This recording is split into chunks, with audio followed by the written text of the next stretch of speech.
चिंटू नाम का एक लड़का अपनी दादी जी और माता पिता के साथ रहता था।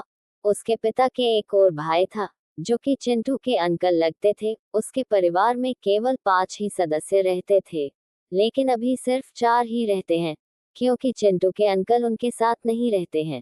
क्यों नहीं रहते हैं, इसका कारण कहानी के अंत में मिल जाएगा। लेकिन अभी तक चिंटू ने उनकी शक्ल तक नहीं देखी थी और नहीं कभी मिला था, क्योंकि आपस की फुट के कारण दोनों भाई को इतना दूर कर दिया था। दोनों कभी भी एक दूसरे की शक्ल भी देखना पसंद नहीं करते थे। छोटा भाई गलत लोगों की संगति में आकर बहुत ज्यादा अत्याचारी हो गया था, जिसके कारण उसने अपना हंसता खिलता परिवार त्याग कर कहीं दूर चला गया था। लेकिन चिंटू के घर के ही पास में एक परिवार रहता था, जिसमें एक आदमी के 5 बेटे और उन 5 भाइयों के लड़के सभी एक दूसरे से मिलजुल कर रहते थे। उस परिवार में बहुत खुशियां थी, किसी बात की कोई कमी नहीं थी, जिसका एक ही कारण था, पारिवारिक एकता। चिंटू उस परिवार को देखकर अपने परिवार के बारे में सोचता रहता था।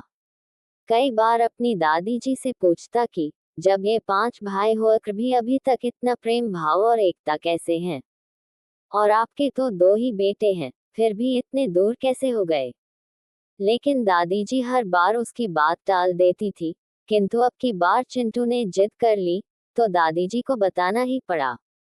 कुछ साल पहले जब अपना भी परिवार इनकी तरह ही हंसता हुआ था, लेकिन तेरे अंकल गलत लोगों की संगति में रहकर बदलने लगे थे।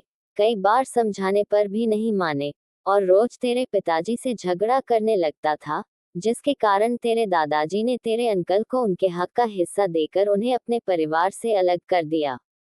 लेकिन ये टूटता हुआ परिवार तेरे दादाजी सहन नहीं कर पाए और दुखी होकर एक दिन अपने प्राण त्याग दिए।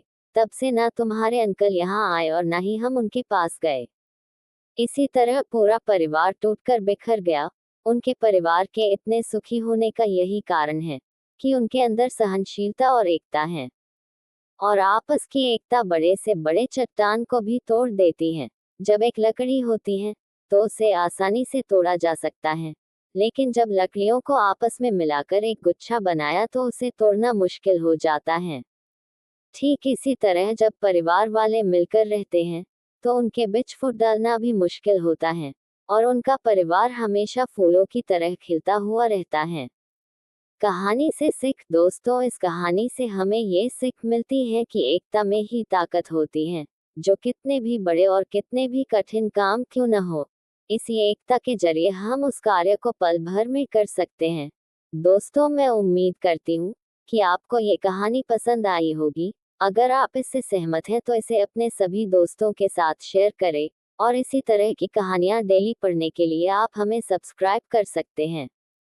Kanpur story dairy. Thanks for watching.